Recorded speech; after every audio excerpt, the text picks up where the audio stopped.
pasaherong pauwi galing sa mahabang bakasyon, tuloy-tuloy pa rin ang pagdating sa PITX. Full alert status ng Philippine National Police, mananatili pa rin.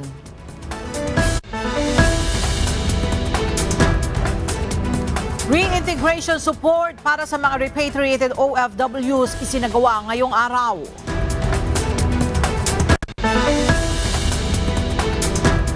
Tulong sa mga manggagawa, negosyante at middle class isinusulong sa Kamara.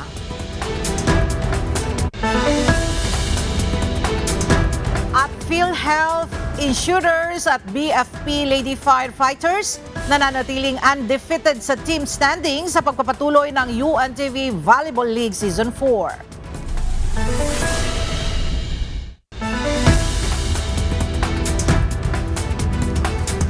Magandang tanghali mga kasangbahay. Ngayon po ay araw ng Lunes, April 6, 2026. Tayo po ay sabayang napapakinggan sa Radyo La Verdad 1350 ang UNTV Radio. At una sa mga balita ngayong tanghali. Naiayos na ng Department of Public Works and Highways o DPWH ang bahagi ng EDSA mula sa Rojas Boulevard hanggang sa Orense sa Makati City. Nagsagawa ng round-the-clock na rehabilitasyon ang ahensya nitong nagdaan long holiday. Ayon kay DPWH Secretary Vince Dizon, ahead ng 2 buwan sa schedule ang isinagawang pagsasaayos ng EDSA. Sa ngayon ay nalatagan na ng bagong aspalto ang bahagi ng EDSA at naalis ang mga bako-bako sa kalsada. Samantala, bukas na muli sa mga motorista mula kaninang umaga ang southbound lane ng Magallanes Flyover. Ito ay matapos magpatupad ng road closure sa bahaging ito simula noong nakaraang Miyerkules upang bigyan daan ang ginawang pagsasaayos ng Department of Public Works and Highways o DPWH. Umabot sa 3.4 million na mga pasahero ang bumiyahe nitong long holiday sa mga pantalan batay sa monitoring ng Philippine Coast Guard. Ito ay base sa record ng PCG mula March 28 hanggang nitong Linggo, April 5. Naitala ang pinakamataas na bilang ng mga pasahero sa Cebu, Iloilo, Aklan, Batangas at Oriental Mindoro.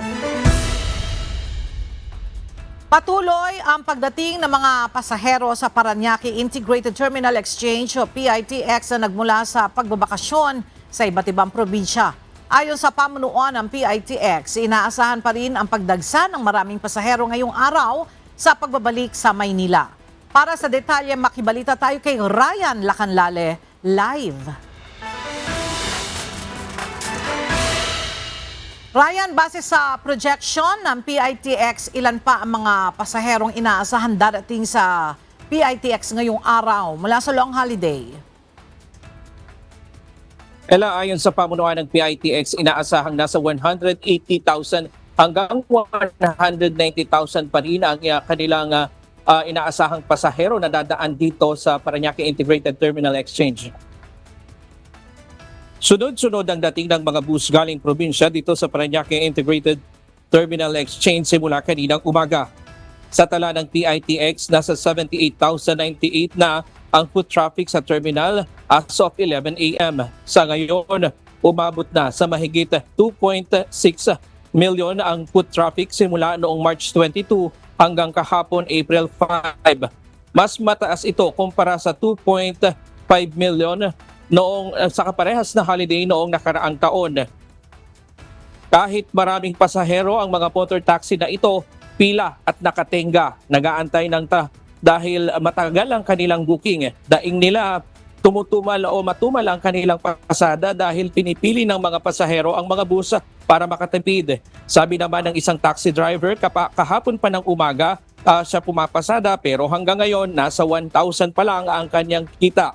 Kaya may dala na rin siyang mga damit para sa makatipid sa gasolina kung uuwi pa sa bahay. May ilan naman na pasahero, lalo na yung mga nagmamadali at malilate na sa trabaho na pinili na sumakay sa motorcycle taxi at mga TNBS kahit namamahalan sila kumpara sa bus at jeep. Hanggang ngayon na lamang, yung deployment ng first aid station ng MMDA dito sa may PITX. Samantalang meron pa rin namang PNP personnel dito yung assistance desk nila, pero balik na rin sila sa normal. At bukas sinaasahan natin na uhupa na yung mga tao dito na dumadating dahil mabalik na rin sa normal itong PITX. At siya muna ang latest mula dito sa Parañaque. Balik sa'yo, Ella. Maraming salamat, Ryan Lacanlale. Mananatili pa rin sa full alert status ang Philippine National Police o PNP kahit pa tapos na ang mahabang bakasyon. Ayon kay PNP Chief Police General Jose Melencio Nartates Jr., dahil ito sa inaantabayanan nila ang pagbabalik ng mga bakasyonista sa Metro Manila matapos ang ilang araw na bakasyon. Narito ang ulat ni Leia Ilagan. Nananatiling naka-full alert ang buong hanay ng pambansang pulisya. Kaya naman, ipinag-utos ni PNP Chief Police General Jose Melencio Nartates Jr. sa lahat ng police commander na panatilihin ang matatag at aktibong presensya ng mga pulis sa mga pangunahing kalsada at transport hubs. Ito'y bilang pagbabantay sa milyong-milyong biyahero na babalik sa Metro Manila. Ayon sa PNP, naging payapa at maayos ang buong long holiday sa buong bansa. Bagamat may mga naitalang aksidente sa kalsada at pagkalunod, wala naman aniyang malalaking pangyayari na nakaapekto sa paghahanda ng pulisya sa seguridad sa mahabang bakasyon. Pero hindi pa aniya tapos ang kanilang trabaho dahil kailangan pang tiyakin ang ligtas na pagbabalik ng mga biyahero sa kanilang mga tahanan. Kasama ng PNP ang iba pang ahensya ng pamahalaan para matiyak na roadworthy ang mga pampasaherong bus at iba pang public utility vehicles. Gayon din ang mental at physical na kahandaan ng mga driver. Payo ng PNP sa lahat ng motorista, manatiling kalmado sa biyahe at iwasan ang init ng ulo. Pinayuhan din ni General Nartates ang mga ito na tiyakin ang maayos na kondisyon ng kanilang mga sasakyan at iwasan ang pagmamaneho kung nasa impluwensya ng alak o kung hindi maganda ang pakiramdam. Matatandaang aabot sa halos 100,000 pulis ang ipinakalat ng PNP upang tiyakin ang seguridad para sa long holiday. Leia Ilagan, UNTV. News and Rescue. Diyos ang aming sandigan, serbisyo publiko ang aming pinahahalagahan. Nagbabala si Transportation Secretary Giovanni Lopez na may kalalagyan at tiyak na mapaparusahan ang mga tiwaling airport personnel. Ginawa ng kalihim ang babala kasunod ng pagkakasangkot ng ilang airport screening officers sa pagkawala ng pera ng isang Australian national na pasahero sa NAIA Terminal 3 noong Biyernes, April 3. May report si Asher Cadapan Jr. Sa isang opisyal na pahayag ng Office of the Transportation Secretary na inilabas noong Biyernes, April 3, kinumpirma nito ang insidente tungkol sa isang Australian national na pasahero sa Terminal 3 ng Ninoy Aquino International Airport na nag-report na nawawala ang kanyang pera na nagkakahalaga ng nasa 7,000 pesos. Agad namang nagsagawa ng validation at investigasyon ng OTS upang ma-verify ang sumbong ng dayuhan. Base sa mga report, sinasabing ilang airport security officers ang sangkot umano sa pagkawala ng pera ng nasabing Australian national. Tinanggal na sa pwesto ang nasabing personnel na sangkot sa insidente. Habang nagpapatuloy ang isinasagawang investigasyon ng binuong fact-finding committee ng OTS sa pakikipagtulungan ng PNP Aviation Security Group. Binigyan diin ng OTS na hindi nila kukonsintihin ang anumang maling gawain sa loob ng organisasyon. Giit nito, ang sinumang mapatutunayang may paglabag ay maharap sa kaukulang parusa, mapa-administratibo o kriminal kung kinakailangan. Dahil sa insidente, nagbabala rin si Transportation Secretary Giovanni Lopez na kanilang parurusahan ang sinumang mapatutunayang mga tiwaling airport personnel. Binigyan diin ang kalihim na maparurusahan ng mga screening officer na lalabag sa batas, partikular na ang pagdanakaw sa mga pasahero. Sa isang opisyal na pahayag, sinabi nito na malaki ang responsibilidad ng mga screening officer sa mga airport upang tiyakin ang kaligtasan at seguridad ng mga pasahero. Hinikayat naman ng Department of Transportation ng mga pasahero na isumbong sa mga otoridad ang mga kahinahinala o maling kilos ng mga tauhan sa paliparan. Pinapayuhan rin nito ang mga pasahero na huwag nang magdala ng mga ipinagbabawal na gamit upang maiwasan na pabuksan pa ang kanilang mga bagahe. Asher Cadapan Jr., UNTV News and Rescue. Diyos ang aming sandigan, serbisyo publiko ang aming pinahalagahan. Nagsasagawa ngayong araw ng National Reintegration Network at Job Fair ang Department of Migrant Workers o DMW. Ang hakbang na ito ay para sa mga repatriated overseas Filipino workers, partikular na ang mga galing ng Middle East at naapektuhan ng nagpapatuloy na gulo sa rehiyon. Ang detalye sa report ni Mia Alonzo live. Mia, ilan na ang target na maserbisyuhan ng reintegration program ngayong araw ng DMW? Magandang tanghali sa iyo, Ella. Humigit kumulang nasa 800 na mga OFW ang inaasahan na masiserbisyuhan ngayon itong reintegration support at job fair ng DMW. Ang National Reintegration Network at Job Fair ay isang one-stop shop platform na layong maghatid ng komprehensibong reintegration support sa repatriated overseas Filipino workers, partikular na sa mga OFW na naapektuhan ng sigalot sa gitnang silangan at ang kanilang pamilya. Inaasahang makapaglilingkod ang aktibidad sa humigit kumulang 800 na repatriated OFWs, lalo na sa mga apektado ng patuloy na krisis sa gitnang silangan. Ang National Reintegration Network ay isang interagency task force na binubuo ng DMW at mahigit 25 partner agencies. Kabilang rin sa mga lumahok sa bayanihan para sa balikbayang manggagawa ay ang 15 pribadong recruitment at manning agencies at kabilang ang tatlong local employers at mga kumpanya. Ang sigalot sa gitnang silangan ay nangangailangan anila ng agarang interbensyon ng pamahalaan upang matiyak ang kaligtasan ng mga OFW. Kasabay ng mga programa na hindi lamang nakatuon sa tulong pinansyal, kundi kasama rin anila ang psychosocial well-being, skills development at long-term resilience para sa mga umuwing manggagawa kasama ang kanilang pamilya. Sa ngayon, Ella, nagpapatuloy ang programa dito sa Quezon City Hall at iba't ibang trabaho ang maaaring mapasukan ng mga OFW habang nasa bansa. Maaari rin silang masuportahan kung nais naman na magtayo ng hanap buhay. Samantala, dinaluhan din ng ang naturang programa ng ilang mga opisyal at tiniyak ang kanilang magiging tulong at suporta para sa mga manggagawa. At yan muna ang update. Balik sa iyo, Ella. Maraming salamat, Mia Alonzo.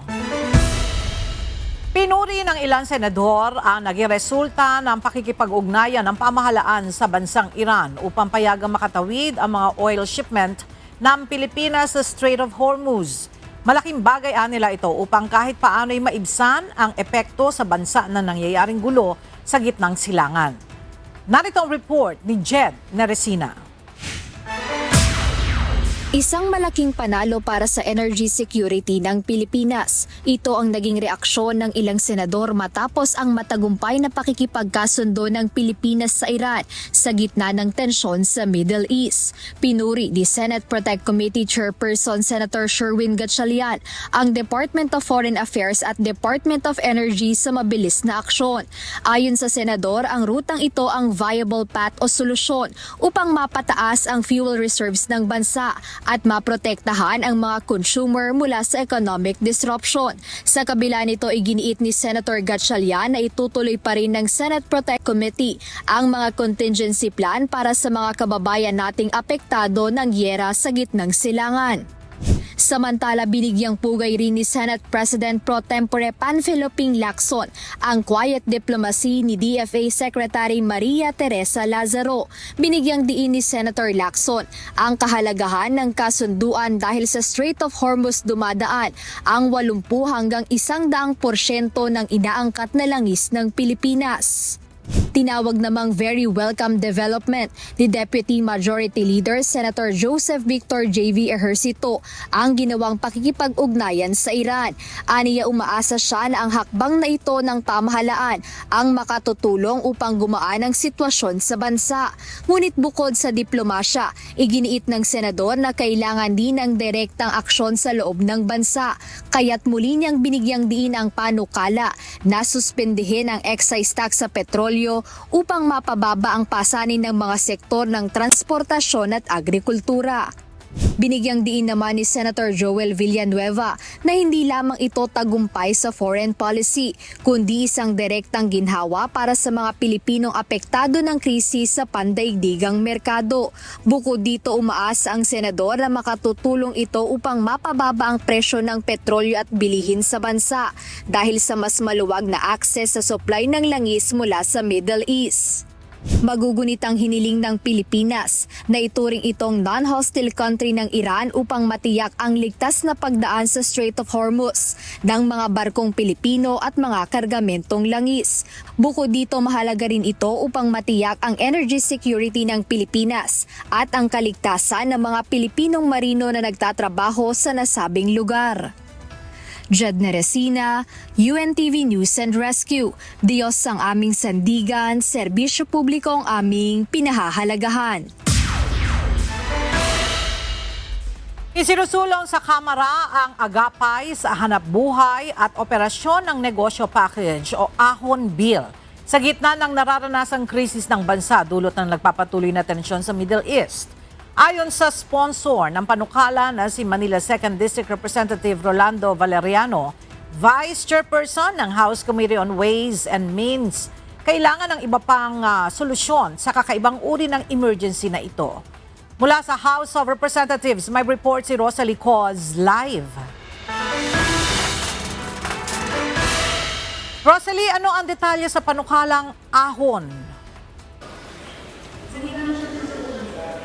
Ella, sa halip na isang Bayanihan 3 ay isinusulong ni Manila 2nd District Representative Rolando Valeriano ang agapay sa hanap buhay at operasyon ng negosyo o Ahon Package. Nakapaloob sa Ahon Bill yung direktang tulong para sa mga manggagawa, mga middle class, gayon din ang micro, small and medium enterprises o MSMEs. Ayon sa kongresista, layunin ng ahon na tulungan ng mga Pilipinong manggagawa, middle class at negosyante sa gitna ng krisis na nararanasan ng bansa ngayon. Bunso dito ng walang humpay na pagtaas sa presyo ng produktong petrolyo dahil sa nagpapatuloy na tensyon sa Middle East. Panukala ng mambabatas, magkaroon ng tax-free wage support ng hindi bababa sa 3,000 pesos para sa minimum wage earners at SSS members na kumikita lamang ng mas mababa sa 25,000 pesos kada buwan. Para naman sa MSME, sayang interest-free na 250,000 pesos na halaga ng loan o utang sa pamamagitan ng Small Business Corporation na payable o maaaring bayaran sa loob lamang ng 2 hanggang 3 taon. Inaasahan naman kasama ang panukala sa matatalakay sa isasagawang pagpupulong ng 13 House Committees na inatasang bumuo ng legislative measure para makaagapay ang bansa sa nararanasang krisis. Ella, itinakda yung joint hearings dito sa Kamara ng 13 House panel sa April 8, 2026. Araw yan ng Miyerkules. Sa gitna yan ng congressional break. Balik sa iyo, Ella. Maraming salamat, Rosalie Coz. Iilan lamang ang makikinabang sa ayuda mula sa pamahalaan. Ayon kay Senator Francis Kiko Pangilinan, malaking bilang pa rin ang agricultural sector ang hindi pa nasasaklaw ng ilang programa ng gobyerno. Para sa detalye, makibalita tayo kay Jed Neresina live. Jed, ilang magsasaka at mangingisda ang wala pang tulong ngayong krisis? Ella, ayon kay Senator Francis Kiko Pangilinan, humigit kumulang 60% o nasa 6 million registered food producers yung hindi pa nasasaklaw ng ilang programa ng pamahalaan na nagbibigay tulong pinansyal ngayong krisis.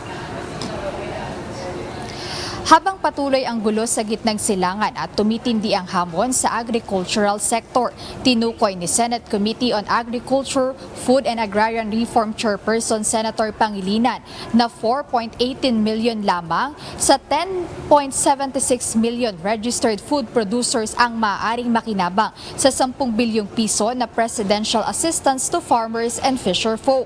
Batay aniya ito sa listahan ng Department of Agriculture's Registry System for basic sectors in agriculture. Ibig sabihin nito, humigit kumulang 60% ng rehistradong producers ang hindi pa nasasaklaw ng programa. Dahil dito nanawagan ng senador ng mas mahigpit at malakas na interagency coordination upang mapalawak ang saklaw ng ayuda. Nanawagan din si Senator Pangilinan na isama ang iba pang rehistradong producer sa mga makikinabang sa higit 63 billion pesos na proactive services for individuals and families in difficult circumstances at sa higit 21 billion pesos na tulong panghanap buhay sa ating disadvantaged, displaced workers o tupad at iba pang emergency cash aid programs ng pamahalaan. Paliwanag niya na ang frontliner food soldier sa krisis ay ang magsasaka at mangingisda, kaya't sandata nila ang agarang tulong pangkabuhayan para tuloy-tuloy silang makapagbungkal ng lupa at makapaglayag sa dagat. Bukod dito, maaari rin silang isama aniya sa AICS o ang Assistance to Individuals in Crisis Situations na bahagi ng proactive services ng Department of Social Welfare and Development. Ayon sa senador, nagbibigay ito ng tulong pinansyal at material na tulong sa mga individual at pamilyang nasa krisis gaya ng nararanasan ngayon ng bansa. Ella, ayon kay Senator Pangilinan, kinakailangan ng mas matatag at malawak na koordinasyon sa pagitan ng iba't ibang ahensya ng pamahalaan para mapalawak at mapabilis yung pagbibigay ng tulong, lalong-lalo na dun sa mga apektadong sektor dahil hindi pa rin natatapos yung gulo sa Middle East at patuloy yung pagtaas ng presyo ng mga pangunahing bilihin dito sa bansa. Ayan muna update mula rito sa Senado. Balik sa inyo, Ella. Maraming salamat, Jed Naresina. Muling nagbabala ang Malacanang sa mga nagpapakalat ng maling impormasyon online ukol sa sitwasyon ng enerhiya sa bansa. Ayon sa Presidential Communications Office, hindi maaaring konsintihin at nararapat lamang na aksyonan ng gobyerno ang mga nagpapakalat ng fake news. May ulat si Nel Maribuhok. Sa gitna ng kinakaharap na hamon sa enerhiya sa bansa, nagbabala ang Malacanang sa sino man sadyang gumagawa ng katang-isip na mga kwento at nagpapakalat ng pekeng balita sa online. Sa pahayag na inilabas ni Presidential Communications Office Secretary Dave Gomez, pinaalalahanan niya ang mga gumagamit ng social media na sa ilalim ng Revised Penal Code may parusang 6 na buwang pagkakakulong ang mga nagpo-post ng maling balita. Doble pa niya ang parusa kapag ginawa ito online sa ilalim ng Cybercrime Prevention Act. Ayon sa Malacanang, ang pagpapakalat ng pekeng balita at disinformation ay sumisira sa tiwala ng publiko, nagpapahina sa ating ekonomiya at nagbabanta sa kapakanan ng bawat Pilipino sa panahong ito ng krisis sa enerhiya. 2 post sa online ang kasalukuyan ng iniimbestigahan.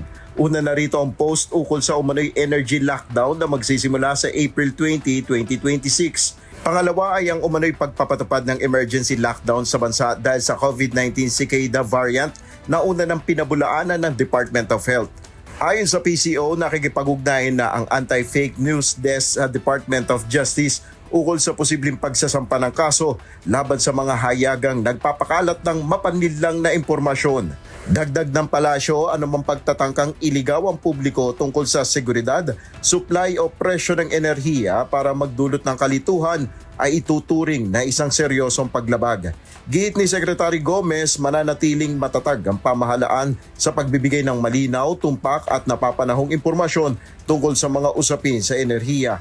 Hinihikayat ng PCO ang lahat na umasa sa mga opisyal na pahayag at beripikadong impormasyon. Nanawagan rin ng Malacanang ng pagtutulungan upang maiwasan ang anumang manipulasyon ng mahalagang impormasyon tungkol sa enerhiya para sa pansarili o pampulitikang pakinabang.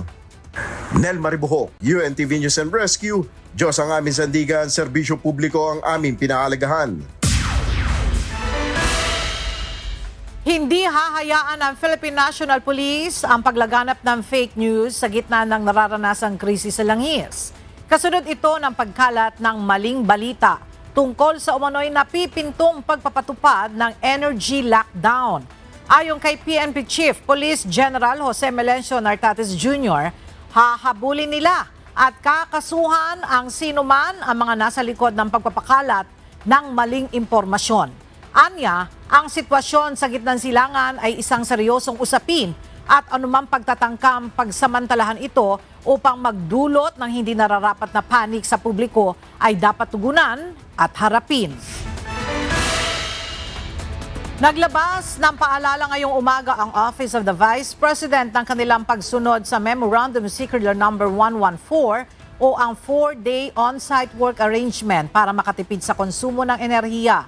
Ayon sa OVP, bukas ang kanilang tanggapan sa publiko mula 8 a.m. hanggang 5 p.m. mula Lunes hanggang Huwebes.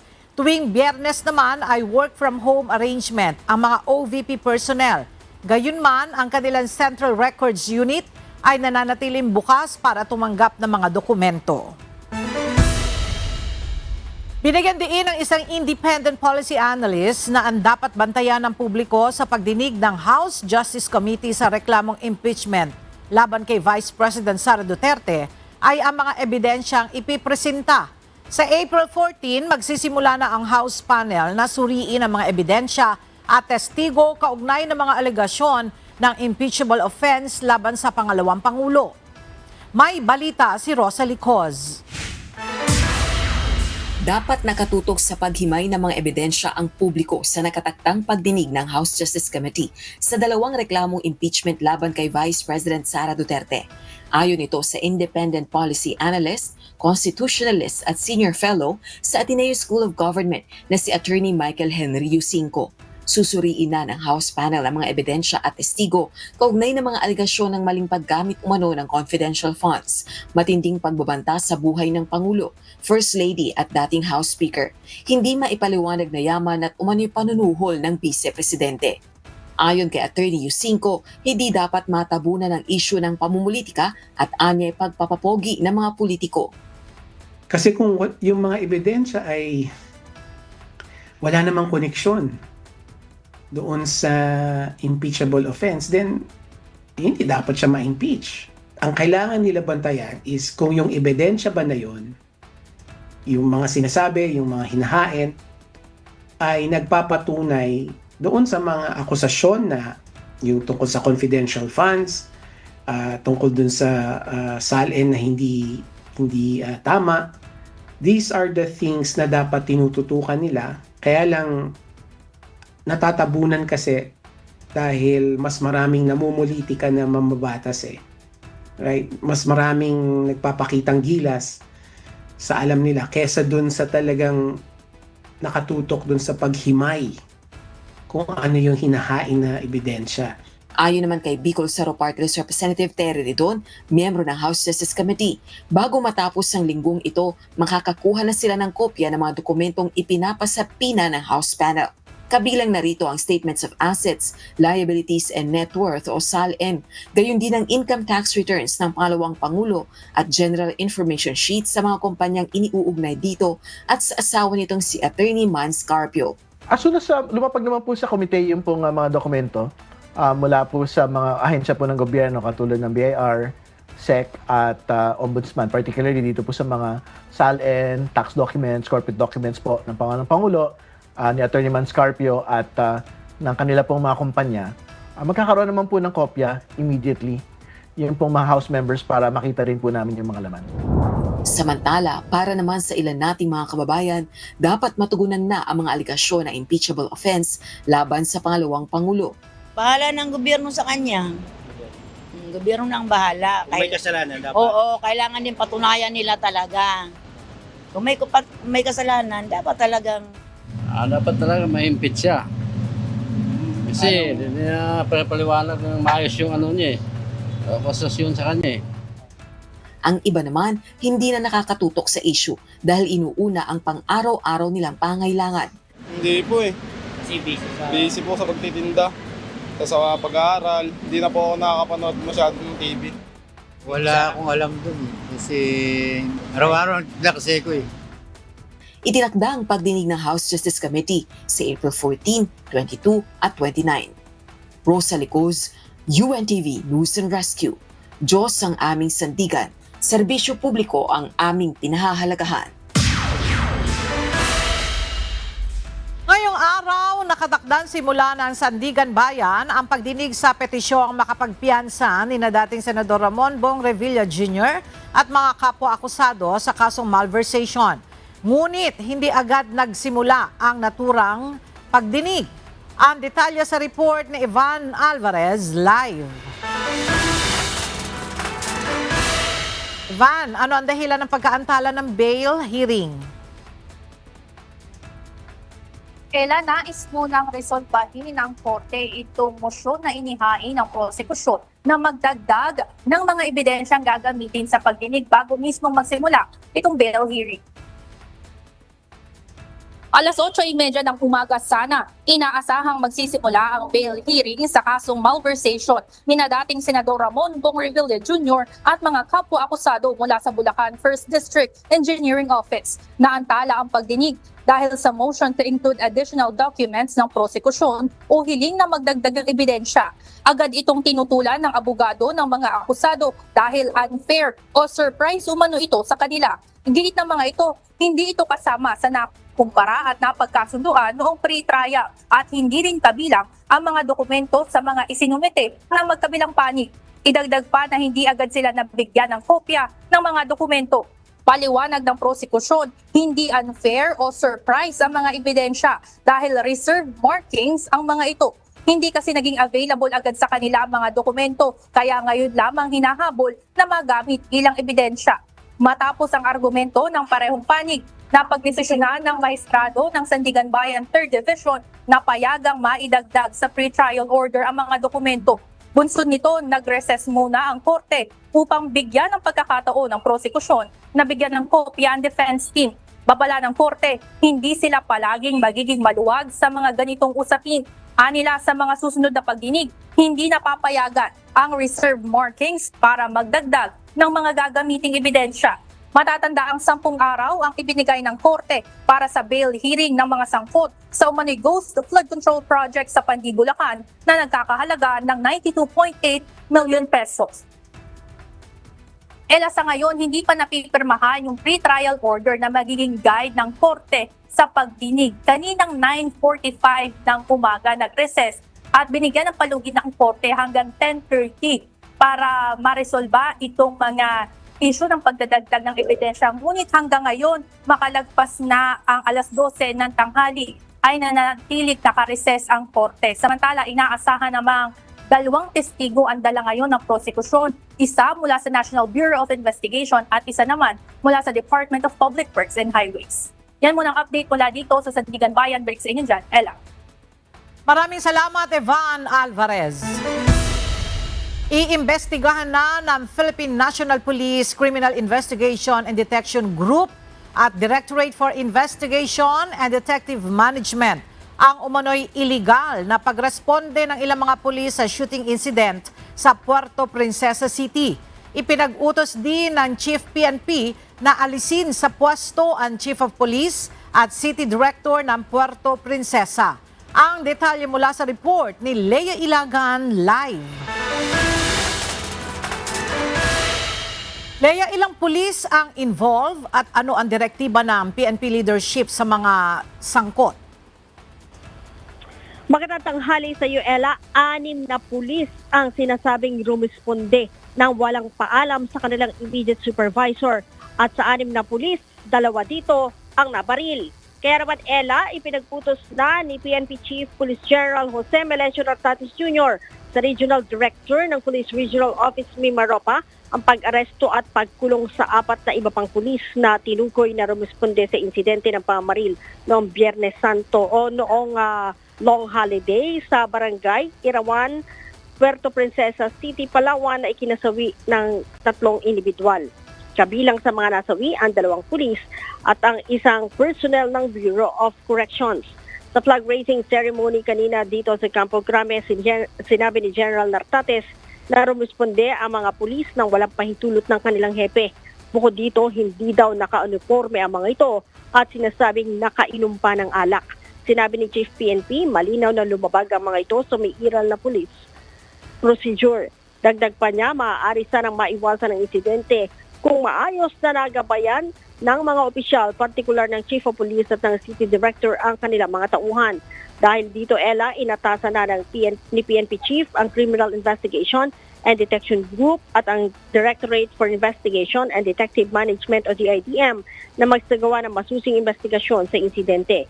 Giit ng PNP, walang magiging cover-up o whitewash sa kaso dahil dapat panagutin ang lahat ng may kapabayaan at paglabag.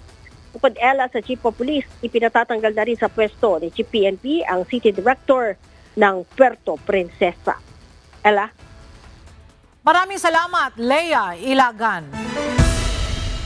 Nabawasan ang mga insidente ng pagkalunod sa nagdaang long holiday batay sa monitoring ng Philippine Coast Guard. Ayon sa PCG, mula sa 53 na naitala noong nakaraang taon, umabot na lang sa 37 ang mga insidente ng pagkalunod ngayong taon. Karaniwang ang mga biktima ay mga nakainom ng alak at mga kabataan. Ayon sa PCG, nakatulong ang kooperasyon ng mga local government units, beach resort owners at mga ahensya ng gobyerno at media para paalalahanan ang mga turista. Huhulihin na ang mga nag-iinuman sa kalye ayon sa Department of the Interior and Local Government o DILG. Bahagi ito ng kampanya ng ahensya upang mas mapababa ang crime rate. Sa isang press conference kanina, sinabi ni Interior Secretary John Vic Remulla na madalas pagmulan ng away at sexual harassment ang mga ganitong aktibidad sa kalye kaya minabuti nilang aksyonan. Meron tayong Anti-Public Intoxication Act. Bawal na ang mag-inom sa kalye. Bawal na ang maglatag ng mga silya at ng mga lamesa sa mga kalye at mag-inuman. Pasensyahan tayo. Pag kayo mag-inuman sa kalye, uhulihin namin kayo.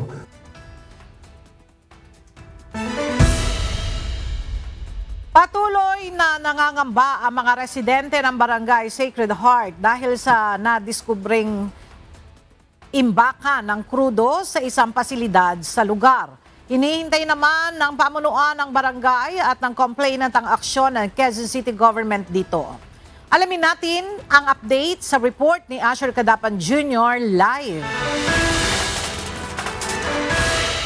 Asher, ano ang ginagawang pansamantalang aksyon ng mga otoridad laban sa illegal na operasyon ng umano'y imbakan ng krudo sa komunidad dyan? Bantay sarado ang mga kawani ng Barangay Sacred Heart, Quezon City sa isang bahay dito sa kanilang komunidad na mayroong fuel tank sa loob or dito sa kanilang lote. Ito ay matapos ngang maipaulat na mayroong nag-deliver dito ng krudo na mula sa isang fuel truck nito lamang weekend.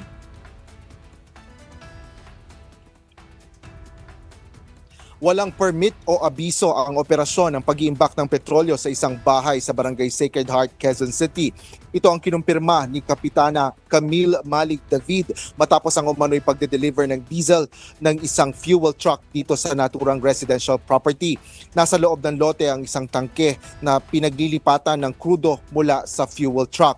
Bunsod nito, agad na pinuntahan ng mga kawani ng barangay ang naturang residente at pinigilan ang operasyon noong weekend. Ayon kay Kapitana Malik David, nagsabi pa ang mga naglilipat ng krudo na hindi sila mapipigilan. Ngunit natigil din ang kanilang operasyon sa pakikipagtulungan ng local government unit ng Quezon City.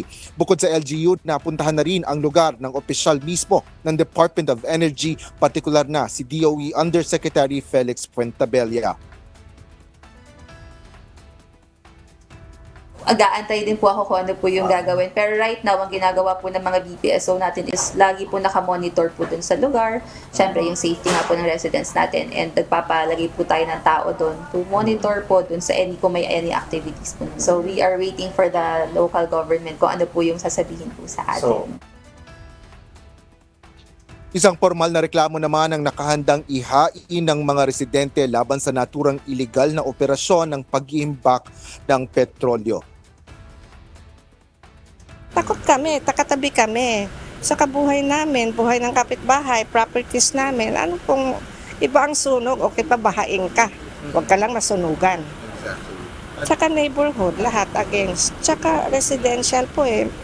Pwede ba yan na may tangke ka sa loob? Ella, ayon pa sa isang residente dito ay Marso lamang, itong katapusan lang ng Marso na nagkaroon at nakita nila itong fuel tank dito sa loob ng lote sa kanilang kapitbahay dito at patuloy pa rin ang pagbabantay at pagpapatrolya dito ng mga otoridad. Kasama na dyan ang ilang tauhan ng Philippine National Police at ng Barangay Sacred Heart. Yan ang latest dito sa Quezon City. Balik sa iyo, Ella. Maraming salamat, Asher Kadapan Jr.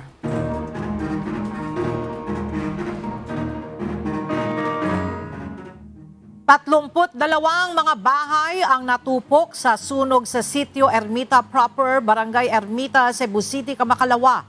Apektado nito ang nasa 160 pamilya o mahigit 500 individual. Magsasagawa o nagsasagawa na ang Cebu City Local Government Unit ng verification at validation sa lahat ng biktima ng sunog. Inirekomenda na bibigyan ng 20,000 pesos na assistance ang mga totally at partially damaged ang mga bahay. 10,000 pesos para sa sharers at renters at 5,000 naman para sa mga lodger at absentee owners. Bukod sa mga relief good at iba pang ayuda, mamamahagi rin ng LGU ng mga housing material para sa lahat ng biktima.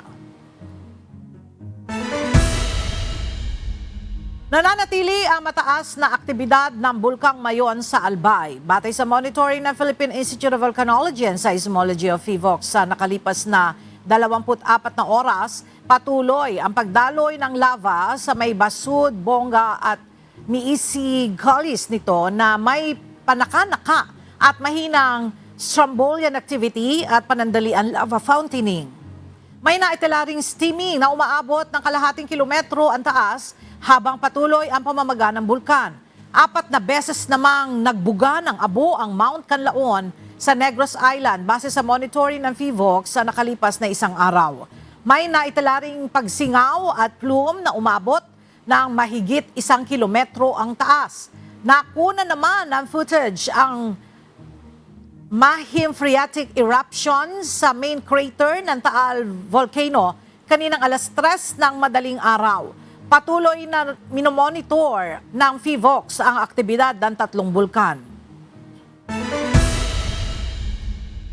Isinusulong ng Baguio City ang mas sustainable na turismo matapos ilunsad ang Circular Tourism Summit 2026 na layong bawasan ang basura at palakasin ang lokal na ekonomiya. Ang detalye hatid ni Grace Doctolero live. Grace, ano bang ibig sabihin niyang circular economy at paano ito makatutulong sa pagpapaunlad ng turismo sa Baguio?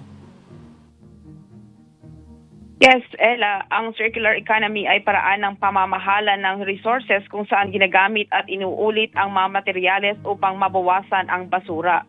Sa Baguio City, sinusulong ito sa pamamagitan ng circular tourism na nakatutok sa responsableng paggamit ng mga yaman ng lungsod. Halimbawa rito ang pagbawas ng single-use plastics, pagsuporta sa lokal na produkto at pagtataguyod ng recycling at reuse na nakakatulong din sa kabuhayan ng mga komunidad.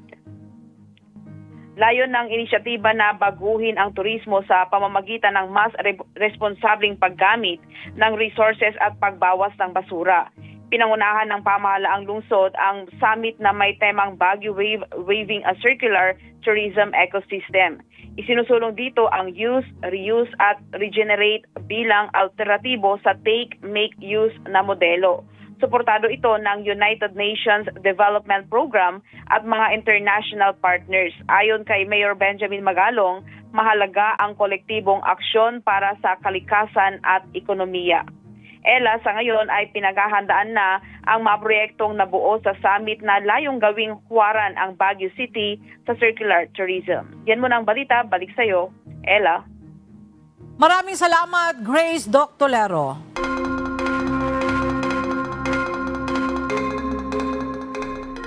Muling tumaas ang pandaigdigang presyo ng langis ngayong araw, bunsod na nagpapatuloy na tensyon sa pagitan ng Estados Unidos, Israel at Iran na nagpaantala sa global oil supply.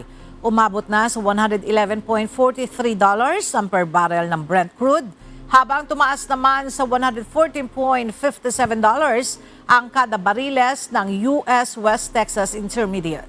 Kaugnay nito, nagbabala si US President Donald Trump na tatargetin ang iba pang power plant at tulay ng Iran kung hindi pa rin ito bubuksan ang Strait of Hormuz hanggang sa Martes.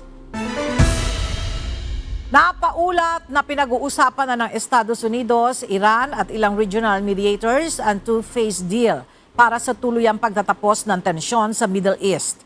Ang unang bahagi ng usapan ay magsisimula sa 45 araw na tigil putukan habang patuloy ang negosasyon para sa pangmatagalang kapayapaan. Maaari pang mapalawig ang naturang usapan kung kinakailangan. At ang second phase ay nakatuon sa formal agreement na tuluyang wakasan na ang digmaan.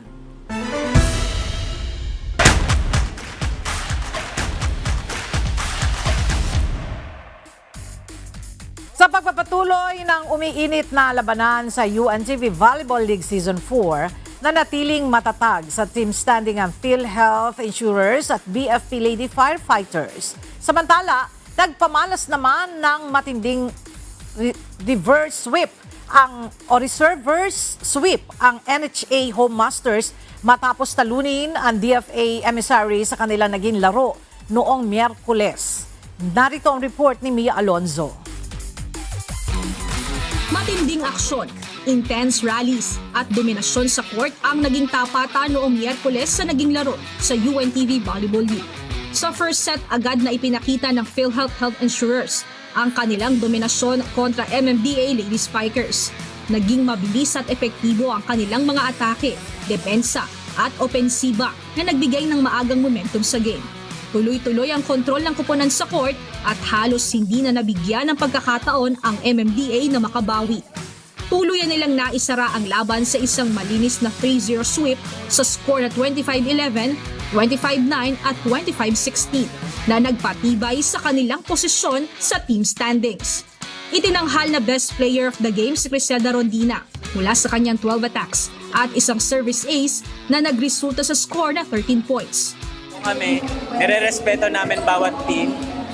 Lahat ng preparations, every team magkakaiba yan. So, hindi namin siya tinitake as an easy win kasi still, MMD is a team and they are preparing for this tournament. So, pinagandaan din namin talaga siya. Intense naman ang naging tapatan sa pagitan ng NHA Home Masters kontra DFA Emissaries. Nakuha ng DFA Emissaries ang una at ikalawang sets sa score at 25-19 at 25-22. Naging dikit ang puntos ng dalawang kupulan, subalit nagpakita ng dominasyon ng DFA at handa na sana para sa isang sweep na pagkapanalo, subalit uminit ang performance sa court ng NHA at nagmistulang turning table nang makuha ng kupunan ang third set sa score at 25-19. Sa ika-4 na set, kontrolado na ng NHA ang daloy ng laro. Bagamat nagpakita ng tibay ang DFA, hindi na sila nakasabay pa sa ritmo ng NHA at muli nang naipanalo ang set sa score at 25-14 na naghatid sa laban sa deciding fifth set. Sa huling set, naipakita ng NHA ang buong dedikasyon at focus na manalo. Matindi ang palitan ng bola at habulan ng puntos, subalit tuloy-tuloy ang kontrol ng NHA at tuluyan nilang naisara ang laro sa isang memorable reverse sweep na 15-6. Tinanghal namang best player of the game si Angelica Nidoy mula sa kanyang 25 attacks, 1 block na nagresulta sa score na 26 points. unpredictable din kasi yung ginagalaw ng mga girls sa laro. Unlike like nung naglaro kami sa Comelec, hindi naman ganyan. Talagang from the start pa lang, bumanat na kagad sila. But this time kasi parang diesel eh.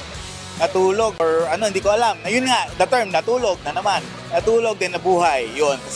Yun sumunod naman sila sa instructions, kaya nakuha natin yung game. Sa third game, agad namang humataw sa volleyball court ang Pag-ibig Fund Lady Smashers at binumina ang BFP Lady Firefighters sa unang set sa score at 25-23. Subalit nagsimula namang bumawi ang BFP. Mas naging organisado at kontrolado na ang kanilang mga naging pag-atake at binawi ang kanilang momentum sa laro. Nakuha ng BFP ang second set sa score at 25-17. Sa third at fourth set, tuloy-tuloy na ang pagkontrol ng BFP sa laro at hindi na muling binitawan pa ang kanilang momentum para pasingitin pa ang Pag-ibig Fund. Tinuldukan na ng BFP ang laban sa score at 25-15 at 25-14 at muling pinatunayan ang kanilang pagiging undefeated sa team standing.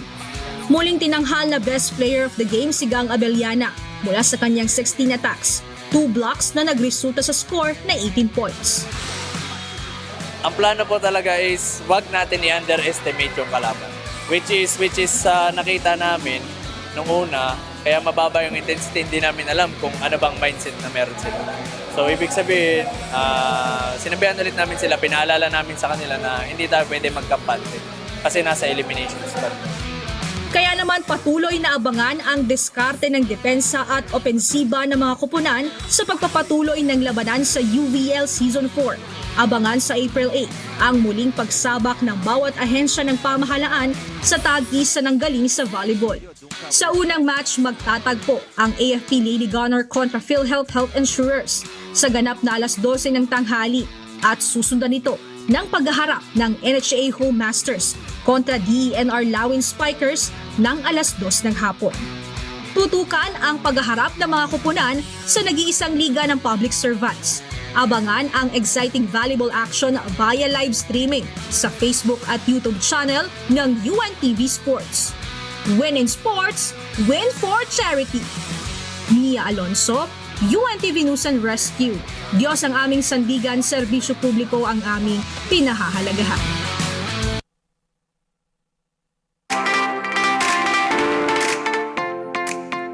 Ilang ospital sa Pilipinas ang tumanggap ng parangal sa taunang Healthcare Asia Awards na ginanap sa bansang Singapore.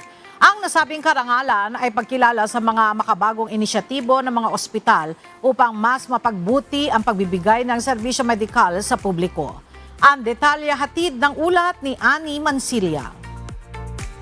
We proudly celebrate the Medical Center Manila Med. Nakuha ng Medical Center Manila o Manila Med ang dalawang mahalagang award sa taunang Healthcare Asia Awards 2026 na ginanap sa Singapore, ang Clinical Service Initiative Award at ang Employee Engagement of the Year Award. Our award is on employee engagement.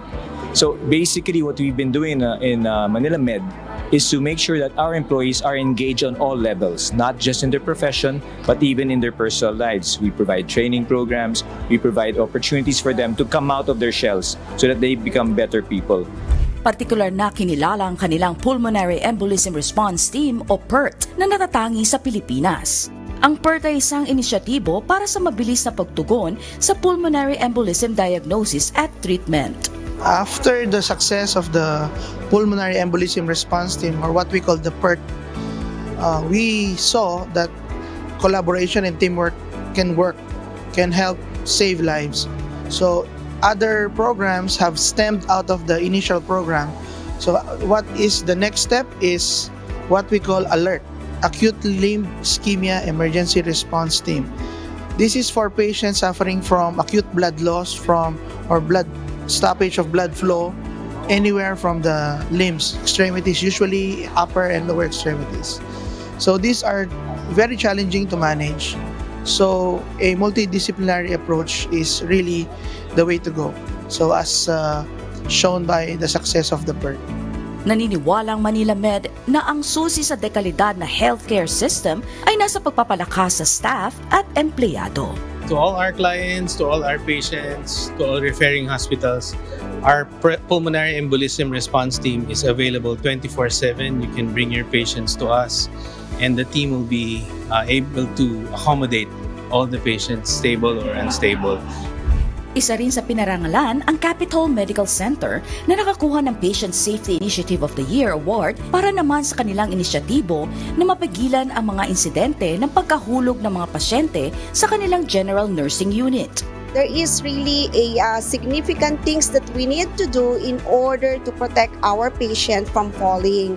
So with that, we come up also with a program of training our nurses. Capitol Medical Center will strengthen patient care and safety through targeted initiatives in clinical quality, operations, and training. These include standardized clinical pathways, enhanced surgical and medication safety, and early warning systems for timely detection of patient deterioration. Ang Manila Med at Capitol Medical Center ay ilan lamang sa mga ospital na kabilang sa Mount Grace Hospitals Incorporated, isang network ng mga ospital na matatagpuan sa iba't ibang panig ng bansa. Mount Grace Hospital Inc. is a network of strategically located hospitals in the Philippines that provides accessible, high-quality, and compassionate healthcare through strong partnership and shared services. Mount Grace currently has over 28 partner hospitals nationwide. Ayon sa Capitol Medical Center at Medical Center Manila, ang parangal na kanilang natanggap ay inspirasyon upang lalo pa nilang ipagbuti ang kanilang serbisyo. Capitol Medical Center gives you our unwavering commitment to our valued customers and patients of our hospital. So we thank you for your trust in valuing your health and of course to your loved ones. Samantala, 5 ospital na accredited ng Department of Health o DOH ang pinarangalan sa iba't ibang kategorya. Ang Bicol Medical Center na binigyan ng ICT Initiative of the Year and Specialty Clinic of the Year Award. Cagayan Valley Medical Center na nakuha ang Service Delivery Innovation Initiative of the Year. Ang Mucas Center ng East Avenue Medical Center ay nakakuha ng Outpatient Service Initiative of the Year. Ang Jose B. Lingad Memorial General Hospital ay nakuha ang Service Innovation of the Year. At ang Philippine Heart Center na itinanghal na Specialty Hospital of the Year. Ani Mancilia, UNTV News and Rescue, Singapore. Diyos ang aming sandigan, serbisyo publiko ang aming pinahalagahan. At sa ating iiwang mga salita ng Diyos na ating sandigan mula sa aklat ng Roma 8:28 na nagsasabi, at nalalaman natin na ang lahat ng mga bagay ay nagkakalakip na gumagawa sa ikabubuti ng mga nagsisiibig sa Diyos, sa makatuwid, bagay niya o mga tinawag alinsunod sa kanyang nasa.